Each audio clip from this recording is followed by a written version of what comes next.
धर्म से महात्माओं, आज आचार्य 14वें नंबर के श्लोक में आचार्य मांगतुंग स्वामी कुछ कह रहे हैं। मेरे उस बोलने के उपरांत एक बार आप उच्चारण करें और फिर इस पर उस आनंद में गोते लगाएंगे। संपूर्ण मंडल शशांक कला कलापो, संपूर्ण मंडल शशांक कला कलाप, शुभ्रा गुणास्त्र भुवनम तब लग्नयन्ति, शुभ्रा गुणास्त्रिभुवनं तव लङ्घयन्ति। ये संस्तासित जगदीश्वर नाथ मेकं, हे संस्कृतास्त्रिजगदीश्वरनाथ मेकं, कस्तान् निवारयति संचरतो यथेष्टम्, कस्तान् निवारयति संचरितो यथेष्टम्। आचार्य मांगतुंग स्वामी कह रहे हैं, संपूर्ण मंडल शशांक कला कलाप। हे भगवान, एक मंडल नहीं, संपूर्ण मंडल, पूरा भारत नहीं, पूरा विश्व नहीं, जहाँ जहाँ आपका प्रकाश फैल रहा है वहाँ वहाँ ये चंद्रमा जो ऊपर है, जो गगन में चंद्रमा है, वो तो केवल मध्यलोक को प्रकाशित करता है, लेकिन सूर्य रूपी, लेकिन परमात्मा रूपी चंद्र जो है वो 3 लोक को भी प्रकाशित कर रहा हो तो कोई आश्चर्य की बात नहीं है। आचार्य यहाँ कह रहे हैं, संपूर्ण मंडल शशांक कला कलापा। शशांक माने चंद्रमा अपनी कलाओं से पूरे मंडल को प्रकाशित कर रहा है। शुभ्रा गुणास्त्रिभुवनम तव लग्नयन्ति, शुभ किरणों को पहुंचाने का प्रयास कर रहा है। हे संस्थितास्ति जगदीश्वर नाथ मेकम, हे भगवान, जैसे वो चंद्रमा अपनी किरणों को बिखेरता है, वैसे आपका भी प्रभाव त्रिजगदीश्वर समस्त लोकाकाश में, आलोकाकाश में, आपका लोकाकाश में प्रभाव फैल रहा है। कस्तान निवारति संचतो यथेष्टम, हे भगवान, आपको प्रभाव को, यथेष्ट को बिचारने वाला कौन है? इतना ही आचार्य मांगतुंग स्वामी उस कारागृह के अंदर कहने का प्रयास कर रहे हैं। हे भगवान, हे त्रिलोकीनाथ, आपका श्रेष्ठ स्वच्छ शुद्ध गुण पूर्णिमा के शशांक मंडल के समान जो तीनों लोक में व्याप्त है, आप जैसे एकमात्र तीनों लोकों के स्वामी का जो भी आश्रय लेते हैं, उन्हें यथेष्ट विचन्य करने के लिए कौन रोक सकता है? पूर्ण चंद्रमा की उपाधि दे रहे हैं यहाँ पर।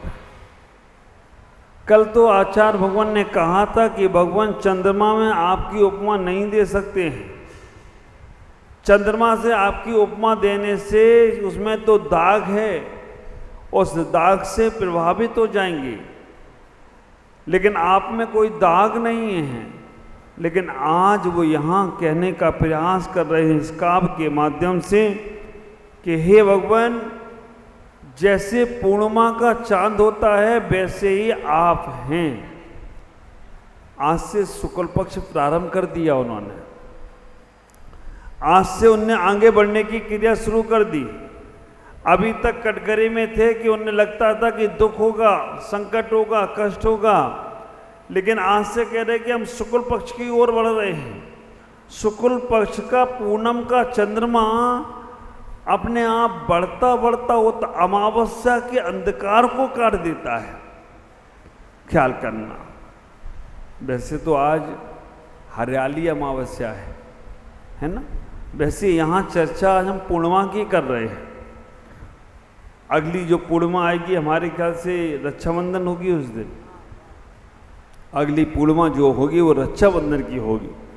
तो आप विचार करके रखना, यहाँ पूर्णिमा की बात कर रहे हैं कि जैसे पूनम का चंदा होता है, हे भगवान, वैसे ही आप हैं। पूर्णिमा का चंद्रमा, पूर्णिमा पूर्ण माँ, जो पूर्ण माँ होती है ना, वो बच्चों का पूर्ण तरह से ख्याल रखती है। एक गगन का चंद्रमा तो काला और पीला और काला और सफेद होता रहता है भगवान, लेकिन आप हमारे इस सृष्टि में पूर्ण माँ की तरह हैं और पूर्ण माँ के चंद्रमा की तरह हैं, तो आप हमारे बहुत लाभदायक हैं, क्योंकि आपके माध्यम से ही हमारे जीवन की सारी व्यवस्थाएं व्यवस्थित होती हैं। एक बात का ख्याल रखना, शुक्ल पक्ष का चंद्रमा बढ़ता बढ़ता किरण से होता है। शुक्ल पक्ष शुरू हो जाए तो थोड़ा सा सफ़ेद चंद्रमा होता है, और सफ़ेद होता है, और सफ़ेद होता है। उसकी जो आभाएं हैं, उसकी जो कलाएं हैं, वो शुक्ल पक्ष में बढ़ते बढ़ते बढ़ते बढ़ते एक दिन पूर्ण की तरह चंद्रमा हो जाता है। और पूर्णिमा का चंद्रमा हमें संदेश देता है कि तुम अब पूरे शुक्ल पक्ष में पहुंच चुके हो। जब पूर्णिमा हमें मिलती है ना, तो हमारे जीवन का कल्याण हो जाता है। ख्याल करो, माँ को उपमा दी गई है, चंद्रमा को पूर्णिमा कहा गया है, और पूर्णिमा भी दो प्रकार का चंद्रमा है। पूर्णिमा देखें आप, बहुत सारी आती हैं, लेकिन एक गुरु पूर्णिमा और एक शरद पूर्णिमा। गुरु पूर्णिमा जो हमें गुरु का एहसास कराती है कि गुरु ही हमारे पूर्ण माँ हैं। हमारे जीवन में अगर कोई माँ अगर है जो पूर्णता का परिचय कराती है, तो वो गुरु पूर्ण माँ, और दूसरी है शरद माँ, शरद पूर्ण माँ। आप विचार करके रखना, शरद पूर्णिमा के दिन हम शरद पूर्णिमा की जाप करते हैं, तो यहाँ माँ से जोड़ने का प्रयास किया जा रहा है। इस काव्य में मानतुंग आचार्य जेल के अंदर कह रहे हैं, हे भगवान आप ही मेरी पूर्ण माँ हो, आपके अलावा कोई और माँ नहीं है। और माँ को उच्चारण किया गया, पिता को नहीं किया गया। पिता तो परम पिता हैं, लेकिन उनने फिर भी कहा कि आप ही पूर्ण माँ हो, और माँ का दर्जा सबसे ऊपर लिया गया। ख्याल करना, माँ का दर्जा सबसे ऊपर लिया गया। उसका कारण इतना ही है कि माँ अपने बच्चों का साथ कभी नहीं छोड़ती। माँ अपने बच्चों का साथ कभी नहीं छोड़ती है, चाहे वो बच्चा कितना भी तरक्की कर ले। पिता उस बच्चे को तरक्की कराकर उसके पैर पे खड़ा कर देता है, और पैर पे खड़ा करके छोड़ देता है कि अब तू कमा धमा अपना जीवन जिए।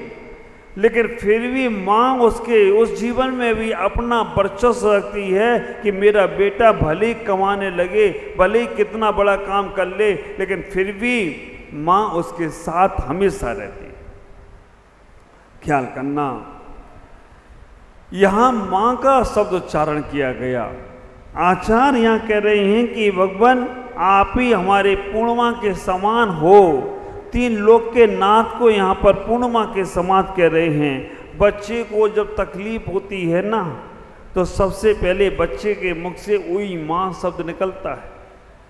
बच्चे को जब तकलीफ होती है तो सबसे पहले उसके मुँह से उई माँ निकलता है। अब बच्चे को जब कोई डरावनी चीज दिख जाए तो क्या बोलते हैं? बाप रे, बाप इतना भयानक है। आप विचार करके रखना, माँ और पिता, बच्चे को जब दर्द होता है तो वही माँ, और बच्चे को डरावनी चीज दिख जाए तो बाप रे, बाप इतना भयानक क्यों हुआ मालूम आप? माँ जब बच्चे को खिलाती है तो सीने से लगा के खिलाती है, हृदय से लगा के खिलाती है, लेकिन जब पिता खिलाता है तो गोदी में उछाल उछाल के खिलाता है। और बच्चा डर जाता है, कहीं इसने हाथ ऐसे कर लिया तो मेरा क्या होगा। इसीलिए बच्चे को डर लगने लगता है, इसने उछाल तो दिया। माँ कभी उछालती नहीं है, माँ हृदय से लगाती है। इसीलिए बच्चे के मुख से जब देखो तो वही माँ, दर्द में माँ नजर आती है। लेकिन बच्चे को जब कभी डरावनी चीज दिखे तो पिता, क्योंकि पिता उसे इतना भयभीत कर देता है, ऊपर उछालता है। वैसे तो गोदी में ले ही लेता है। उछालने का एक और कारण है, उछालने का कारण ये भी है, पिता ये कह रहा है बेटा मैं तुझे अपने से भी ऊपर देखना चाहता हूँ, मैं तुझे अपने से भी ऊपर ले जाना चाहता हूँ, इसलिए तुझे ऊपर उछाल रहा हूँ। लेकिन बच्चा कभी डर जाता है, और डरने का कारण कोई और बड़ा नहीं है, ये माताएं हैं। इन माताओं ने बच्चों के अंदर डर पैदा कर दिया। किसके प्रति? पिता के प्रति। क्या? बच्चा कोई गलती करता है तो माँ क्या बोलती है? आने दे तेरे पापा को, आने दे तेरे पापा को, तेरे को बताता, उनको बताता हूँ। अब बच्चा क्या सोचता है? पापा कोई भयंकर चीज है, पापा कोई बहुत डरावनी चीज है, तो बच्चा बचपन से ही डरने लगता है। विचार करके रखना, जीवन में माँ की संस्कृति को स्वीकार करना। हमारे यहाँ जिनागम में कहा गया, चंद्रमा का अगर परिवार, सूर्य पर परिवार अगर चंद्रमा का है, सूर्य का परिवार नहीं है। जब हम जैन ज्योतिष को देखेंगे, जैन आभामंडल को देखेंगे, जैन भूगोल को देखेंगे, तो जैन भूगोल में कहा गया कि एक चंद्रमा का परिवार होता है, सूर्य का। चंद्रमा इंद्र है, सूर्य प्रतींद्र है। एक चंद्रमा के परिवार में एक चंद्रमा, एक सूर्य, 28 नक्षत्र। आप विचार करके रखना, एक चंद्रमा के परिवार में एक सूर्य है, 28 नक्षत्र हैं, और ग्रह 84 ग्रह हैं। और तारे कितने हैं? एक चंद्रमा के परिवार में एक सूर्य, एक चंद्रमा, 28 नक्षत्र, 88 ग्रह और 66,900 कोड़ा कोड़ी तारे हैं। ये हमारे जैन भूगोल की व्यवस्था है। तारे की गिनती कर पाओगे आप? हाँ, बचपन में हम लोग खेलते थे कि तारे कितने का, तुम्हारे सर बाल में, तुम्हारे शरीर में जितने बाल, तुम्हारे सर पे जितने बाल उतनी तारे। अब तुम बाल गिन के बताओ, तुम्हें तारे गिन के बताओ। लेकिन जब जिनागम को पढ़ा तो 66,900 कोड़ा कोड़ी तारे हैं। चंद्रमा का परिवार है। मैं अक्सर कहता हूँ, पति अगर समझदार है तो घर, मकान सुंदर बनता है। पति अगर समझदार है तो मकान सुंदर बनता है। लेकिन अगर पत्नी समझदार है तो घर स्वर्ग से सुंदर बन जाए तो कोई आश्चर्य की बात नहीं। पति केवल मकान बना सकता है, घर नहीं बना सकता। मकान में और घर में अंतर क्या है? मकान जहां पर रहते हो, घर जहां पर संस्कार के साथ रहते हो।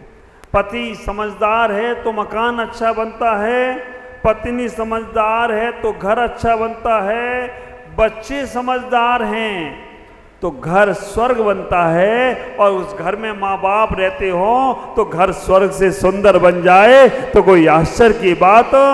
ख्याल करके रखना, आप जीवन में विचार करना, पत्नी अगर समझदार होती है तो बिखरे हुए घर को, बिखरे हुए भाइयों को जोड़ देती है, और ना समझ पत्नी आ जाए तो जुड़े हुए भाइयों को तोड़ देती है।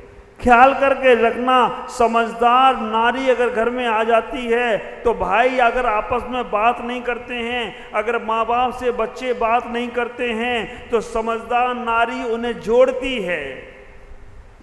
वो इतना ही कहती है कि मैं तो बाद में आई हूँ, तुम्हारे भाई तुम्हारे पहले हैं, उनका ख्याल रखो, क्योंकि वो तुम्हारे माँ ने जन्म दिए हैं। वो इतना ही कहती है कि मैं तो बाद में आई हूँ, तुम्हारे मम्मी पापा जिनने तुम्हें पढ़ा लिखा कर जीवन में अपने पैरों पे खड़ा किया है, उनके प्रति समझदार, उनके प्रति सम्मान का भाव रखो, उनके प्रति आदर का भाव रखो। ये समझदार नारी के लक्षण हैं। और ना समझदार आ जाए ना तो कहती है आई एम सेपरेट, मुझे नहीं चाहिए माँ बाप तुम्हारे, मुझे नहीं चाहिए तुम्हारे भाई, मुझे नहीं चाहिए भाभी, मुझे तो अलग करो, मैं अलग रहूंगी, और नहीं आते तो मैं चली जात तुम्हारी। हो गई, रामायण आई थी, महाभारत बन गई। घर कैसे नरक बन जाता है। आप विचार करके रखना, मन मिले रहें तो आप कितनी भी दूर रहो। नरेश भाई गुवाहाटी रहते हैं और उनके भाई दीमापुर रहते हैं, लेकिन कितना परिवार जुड़ा हुआ है कि गुवाहाटी से आकर अपने भाई के लिए चातुर्मास का कलश ले लिया और विधान करा लिया और आज पूरी समाज को, गुवाहाटी समाज को लेकर आ गई। ऐसे लगता है कि इनके तन दूर हैं लेकिन मन दूर नहीं हैं। आप विचार करके रखना, समझदार नारी अगर घर में आए तो परिवार बहुत अच्छा होता है। परिवार को बनाने की जिम्मेदारी चंद्रमा पर है और नारी को चंद्रमा की उपमा दी गई। ख्याल करो, इतना ही विचार करना। चंद्रमा में भी माँ है, चंद्रमा में भी माँ है, पूर्णिमा में भी माँ है, उपमा में भी माँ है, महिमा में भी माँ है और आत्मा में भी माँ है, महात्मा में भी माँ है और परमात्मा में भी माँ है। सब जगह माँ है और इस माँ का ख्याल रखा तो तुम्हारा जीवन महिमा में हो जाए तो कोई आश्चर्य की बात नहीं। मैं अक्सर कहता हूँ, बचपन में माँ का साथ पकड़ के रखना। जो बच्चे बचपन में माँ का साथ पकड़ के रखते हैं वो बच्चे कभी भटकते नहीं हैं। बचपन में माँ, यौवन में महात्मा, वृद्धापन में परमात्मा और मृत्यु के समय आत्मा जिनने पकड़ रखी है वो उन्हें परमात्मा बनने से कोई रोक नहीं सकता। बचपन में शरीर चंचल होता है, काय चंचल होती है। बच्चे होते हैं ना, खेलते रहेंगे, कूदते रहेंगे, तोड़फोड़ करते रहेंगे। तो बचपन की काय की चंचलता को रोकने के लिए माँ की आवश्यकता है। यौवनता में मन चंचल होता है, यौवनता में मन चंचल होता है, तो मन की चंचलता को रोकने के लिए महात्मा की आवश्यकता है। वृद्धापन में जुबान चंचल होती है, हाथ पैर में दम नहीं, हम किसी से कम नहीं, बोलते ही रहेंगे, बोलते ही रहेंगे, बोलते ही रहेंगे।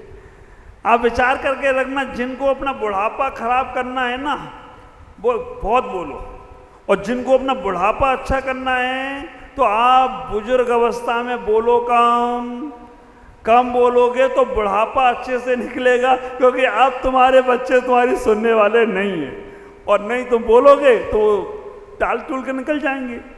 आप विचार करके रखना, बचपन में काय की चंचलता को रोकने के लिए माँ की आवश्यकता है। यौवनता में मन की चंचलता को रोकने के लिए महात्मा की आवश्यकता है, और वृद्धापन में जुबान की चंचलता को रोकने के लिए परमात्मा की आवश्यकता है। और जब मरण समय नजदीक आ जाए तो तुम्हें तुम्हारी आत्मा की आवश्यकता है। आत्मा ही शाश्वत है, इसके अलावा और कोई भी शाश्वत नहीं है। जब ये भाव तुम्हारे अंदर होते हैं तो तुम्हारा जीवन बहुत आनंदित बनता है। आचार्य मांगतुंग स्वामी इस काव्य के माध्यम से हमें इतना ही कहने का प्रयास कर रहे हैं कि आप अपनी माँ के पास चले जाओ। जैसे पूर्णिमा का सूर्य हर जगह प्रकाश देता है, हे भगवान वो चंद्रमा तो पूर्णिमा का चंद्रमा तो इसी क्षितिज पे प्रकाश देता है, लेकिन आपका प्रकाश तो 3 लोक में फैलने वाला हो तो कोई आश्चर्य की बात नहीं है। हे भगवान, मैं आपके चंद्र का प्रकाश लेकर अपने जीवन को व्यवस्थित करना चाहता हूँ। हे भगवान, आपके प्रकाश से ही मैं अपने मार्ग को प्रकाशित करना चाहता हूँ। बस भगवान आपकी कृपा हमारे ऊपर बरसती रहे। ये भावनाओं के साथ मैं अपनी वाणी को विराम देता हूँ। ओम नमः जय गुरुदेव। चलेंगे ओम नमः सिद्धेभ्यः। मंगलम भगवान वीरो मंगलम गौतमो गणी मंगलम पुष्पदंते आद्यो जैन धर्मोस्तु मंगलम। तुभ्यं नमस्त्र भुवनाथ हराय नाथ तुभ्यं नमाचितितलामलभूषणाय तुभ्यं नमस्त्र जगता परमेश्वराय तुभ्यं नमो जिन्वो दधिशोषणाय। पुष्पदंत को नित्य नमो तजने को अज्ञान, दो आशीष गुरु मुझे, पाऊँ में निर्वाण, पाऊँ में निर्वाण। बोलो देवादिदेव आदिनाथ भगवान की, मूल नायक भगवान महावीर स्वामी की, पार्श्वनाथ भगवान की, बाहुबली गोमटेश्वर भगवान की, आचार्य शांति सागर जी महाराज की, वात्सल रत्नाकर दादा गुरु आचार्य विमल सागर जी महाराज की, वात्सल दिवाकर आचार्य भगवान गुरुदेव पुष्पदंत सागर जी महाराज की, विश्व धर्म की, अहिंसा में परमो धर्म की। जलो परम पूज्य राष्ट्रीय संत 108 प्रमुख सागर जी महाराज की, समस्त आचार्य संघ की। धर्म श्री बाबात्माओं, आज हम उस दोस्ती के पर्व की ओर चल रहे हैं। पर्व तो पर्युषण पर्व होता है, पर्व तो रक्षाबंधन होते हैं, पर्व तो दशहरा होता है, दिवाली होते हैं, लेकिन मॉडर्न ज़माना है और मॉडर्न ज़माने में तुम्हारे मॉडर्न पर्व तैयार हो गए। पता नहीं कैसे कैसे पर्व तुमने बना लिए। और आप विचार करके रखना, हमारी पूर्व की संस्कृति ऐसी रही है, लेकिन हमारी पूर्व की संस्कृति को नया नाम देकर हमारे सामने प्रस्तुत किया जा रहा है। हमारे आचार्यों ने कह दिया, सत्वेषु मैत्रीम गुणसु प्रमोदम, क्लिष्टेषु जीवेषु कृपा परत्वम, माध्यस्थ भावम विपरीत वृत्तो, सदा ममात्मा विद्धातु देवी। मैत्री में सब उद्देश्य। आप विचार करके रखना, दोस्ती के पर्व को देखने का प्रयास करो। हमारे आचार्य तीर्थंकर भगवंत बहुत पहले ही कह गए कि सब संसार के जीवों से मैत्री का भाव रखो, दोस्ती का भाव रखो। अगर तुम्हारा सब जीवों के प्रति मैत्रिता का भाव है, दोस्ती का भाव है, तो समझ के रखना, तुम कभी किसी के बारे में बुरा नहीं सोच सकते हो, तुम कभी किसी के बारे में गलत नहीं सोच सकते हो, कभी तुम किसी का बुरा नहीं कर सकते हो। आदमी सबको धोखा दे देता है, माँ बाप से बातें छुपा लेता है। संसार में सब जीवों के साथ वो गलत व्यवहार करता है, लेकिन जिसको दिल से दोस्त बनाया है, फ्रेंड बनाया है, मित्र बनाया है, उसके साथ वो धोखा नहीं देता, छल कपट नहीं करता। इसीलिए कहा कि दोस्ती गजल है गुनगुनाने के लिए, दोस्ती गजल है गुनगुनाने के लिए, दोस्ती गीत है सुनाने के लिए। ये वो जज्बा है जो हर किसी को मिलता नहीं।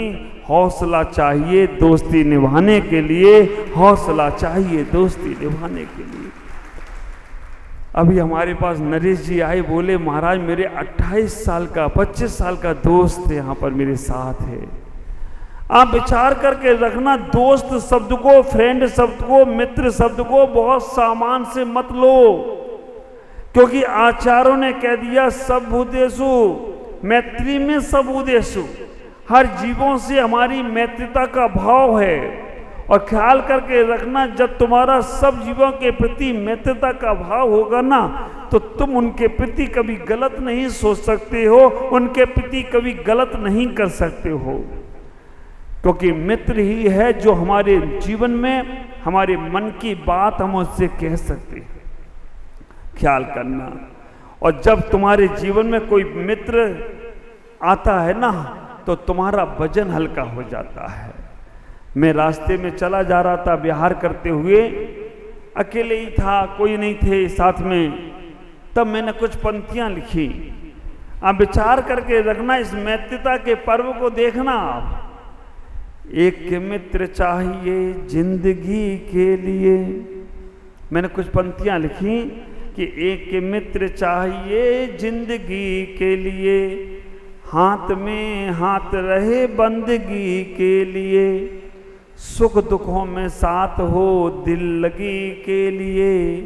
एक मित्र चाहिए जिंदगी के लिए, एक मित्र चाहिए जिंदगी के लिए, एक मित्र चाहिए जिंदगी के लिए। और रास्ते लंबे हों मगर पांव साथ देते रहें, रास्ते लंबे हों मगर पांव साथ देते रहें, कड़कड़ाती धूप हो मगर छांव साथ देती रहे। रास्ते लंबे हों मगर पांव साथ देते रहें, कड़कड़ाती धूप हो मगर छांव साथ देती रहे। मित्र का भी साथ हो दिल लगी के लिए, एक मित्र चाहिए जिंदगी के लिए, हाथ में हाथ रहे बंदगी के लिए, सुख दुखों में साथ हो दिल लगी के लिए, एक मित्र चाहिए जिंदगी के लिए। और स्वार्थ में संसार है, मित्र कभी स्वार्थी नहीं होता। जो स्वार्थी होता है वो मित्र नहीं हो सकता है। आप विचार करके रखना, जिसके अंदर स्वार्थ है वो कभी मित्र नहीं होता है, निस्वार्थ होता है। निस्वार्थ का मतलब है जिसको मित्र की मदद करने में ही आनंद आता है। अगर तुम्हारा सच्चा दोस्त होगा ना, सच्चा फ्रेंड होगा ना, आप विचार करके रखना, उसकी खुशी पूछो कि उसे कब खुशी होती है, तो वो एक ही बात कहेगा, जिस वक्त मेरा मित्र खुश होता है उस वक्त मुझे खुशी होती है, उस वक्त मुझे जन्नत मिल जाती है। अगर तुम्हारा सच्चा मित्र होगा, स्वार्थी होगा, तो वो कहेगा मेरा काम बनता, बोलो ना, हाँ मालूम है तुम यही बोलोगे, भाड़ में जाए जनता। नहीं, मेरा काम बनता और मेरा मित्र भी हमारे साथ होता तो मुझे बहुत आनंद हो जाता। मेरा काम बने लेकिन मेरा मित्र का साथ होना चाहिए। ख्याल करके रखना, मित्र दर्पण की तरह हो, फोटो की तरह नहीं। फोटो तो एक बार खिंच गई वो खिंच गई, अब वो ना तुम्हारे साथ हंसती है, न रोती है, न गाती है, न पीती है। मित्र दर्पण की तरह हो, जब दर्पण में जाओ तुम हंसो तो दर्पण हंसने लगता है, तुम रो तो दर्पण रोने लगता है, तुम नाचो तो दर्पण नाचने लगता है। ऐसा ही मित्र चाहिए जो तुम्हारे साथ हम झोली बनकर पूरा जीवन समर्पित कर दे, स्वार्थी ना हो।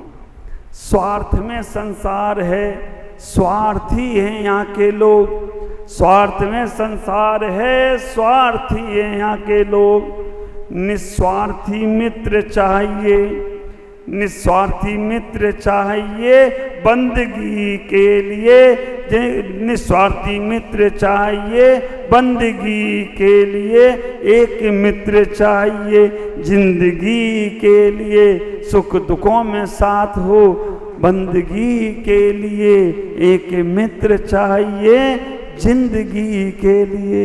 विचार करना, दोस्त जब होता है ना, हमें अपने मन की सब बात कहने का मन होता है। जो बात हम किसी से नहीं कह सकते वो बात भी हम उस दोस्त से कह सकते। वो मेरे शब्दों को नहीं समझता है, वो मेरे भावों को समझता है। शब्दों को समझने वाले बहुत लोग मिलेंगे, लेकिन मेरे भावों को कौन समझता है? विचार करके रखना।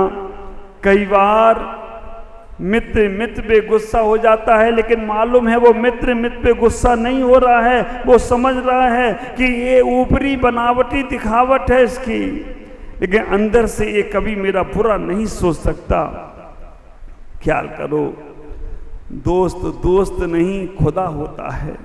किसी शायर ने कहा है ना कि दोस्त दोस्त नहीं खुदा होता है। एहसास तब होता है जब दोस्त जुदा होता है, एहसास तब होता है जब दोस्त जुदा होता है।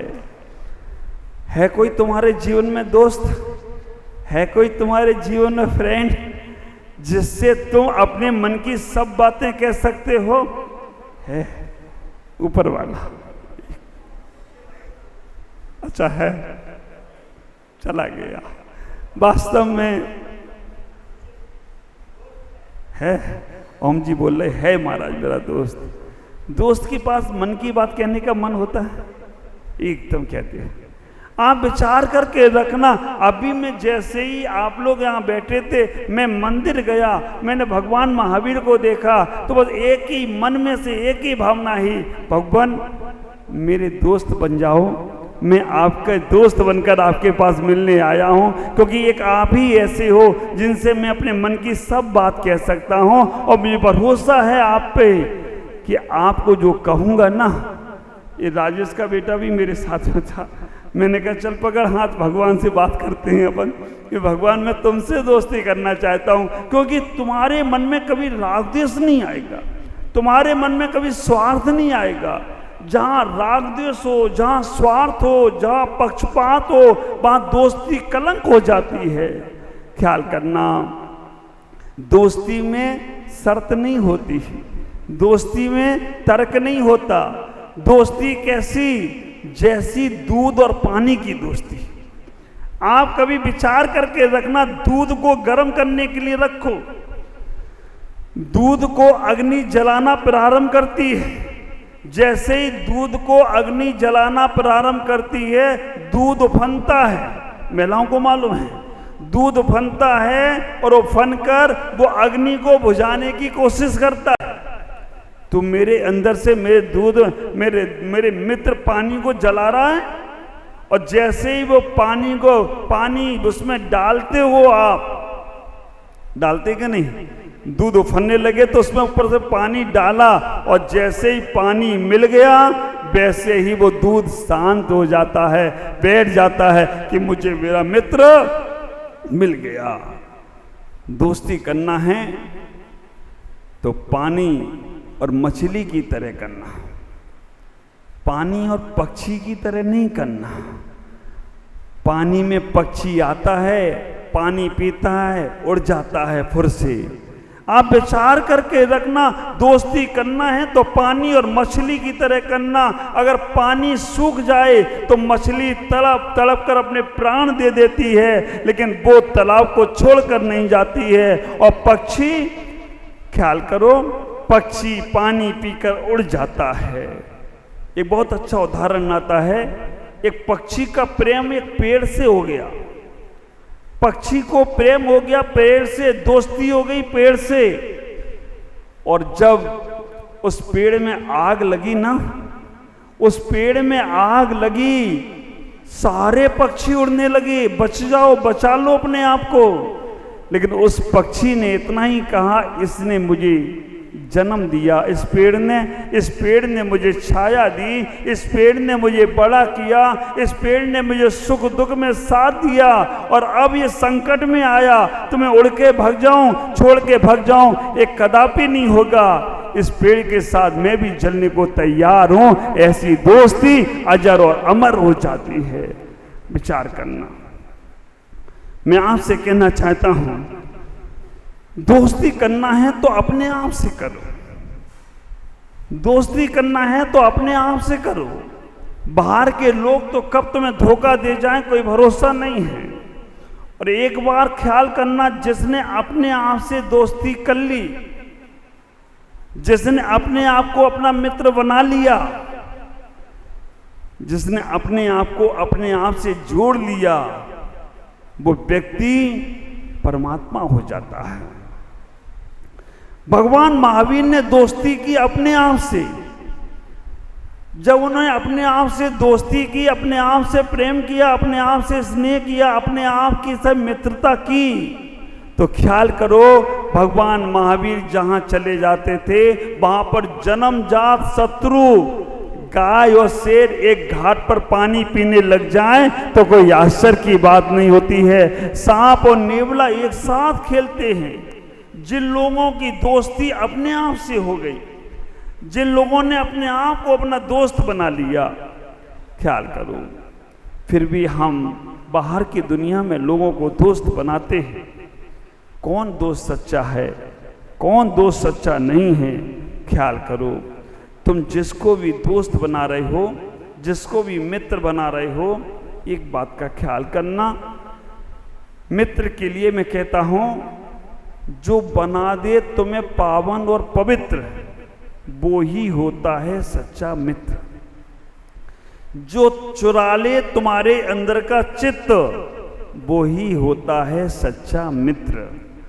जो कर दे तुम्हें पावन और पवित्र, वो होता है सच्चा मित्र। फ्रेंड जो तुम्हारे जीवन में ना बजने दे दुखों के बैंड, वो है सच्चा फ्रेंड। जो तुम्हारे जीवन को ना होने दे एंड वेंड, वो होता है सच्चा फ्रेंड। आप विचार करके रखना, सखा जो तुम्हारे जीवन में कर दे प्रेम की वर्षा, उसे कहते हैं सच्चा सखा। आप ख्याल करो, हम जोली जो रहे तुम्हारे साथ हर बोली में, उसे कहते हैं हम जोली। और दोस्त की परिभाषा मेरे गुरुदेव आचार्य भगवान पुष्पदंत सागर जी महाराज कहते हैं, दोस्त को इंग्लिश में बोलते हैं फ्रेंड, FRIEND, फ्रेंड। फ्रेंड जो इंग्लिश में बोलते हैं दोस्त को फ्रेंड। अब फ्रेंड को अगर दो भागों में डिवाइड करें तो FRI, fry, END, and, fry plus and, वो है फ्रेंड। अब आप लोग जब कभी होटल में जाते हो तो क्या बोलते हो? दाल फ्राई, मटर फ्राई, पता नहीं कौन कौन सी फ्राई खाते हो। उस फ्राई में इतना स्वाद कहाँ से आया? उस दाल के साथ नमक, मिर्च, घी, तेल आखिरी तक तपा, तब उस दाल में स्वाद आया। तो ऐसे ही जो दोस्त तुम्हारे लिए आखिरी तक तपे, हर दम तुम्हारे साथ में रहे, तो समझना अब तुम्हारी दोस्ती में रंग आएगा और तुम्हारी दोस्ती में स्वाद भी आए तो कोई असर की बात नहीं होगी। लेकिन जो संकट आने पे साथ छोड़कर चला जाए, पैसा पास होता है तो दुश्मन भी खास होता है, पैसा पास होता है तो दुश्मन भी खास होता है, लेकिन जब पैसा नहीं होना तो अपना भी पराया हो जाता है। किस काम की वो दोस्ती? ऐसे ऐसे लोग हैं जो दोस्ती के नाम पर छलने लग गए हैं एक दूसरे को। ख्याल करके रखना, जो दोस्ती के नाम पर एक दूसरे को धोखा देने लग गए हैं। फ्रेंड बनकर वो तुम्हारे मन की सारी बातों को जानते हैं, तुम्हारे राज की सारी बातें जानते हैं, लेकिन फिर बाद में वो तुम्हें ही धोखा देते हैं। चाणक्य ने कहा कि अपने राज्य की बात सब कुछ नहीं बता देना अपने दोस्त को।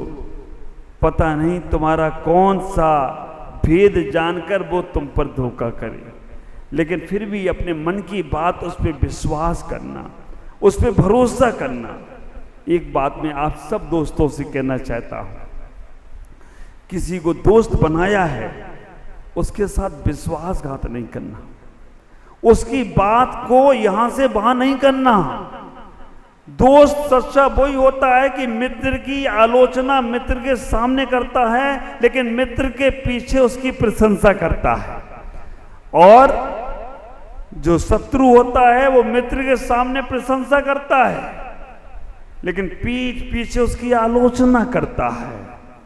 अगर तुम्हारा कोई मित्र तुम्हारे पीठ पीछे तुम्हारे बारे में गलत बोल रहा है तो समझ के रखना वो मित्र होने लायक नहीं है। 100 ना समझ मित्रों से एक शत्रु भी समझदार है हमारे पास हो तो अच्छी बात है।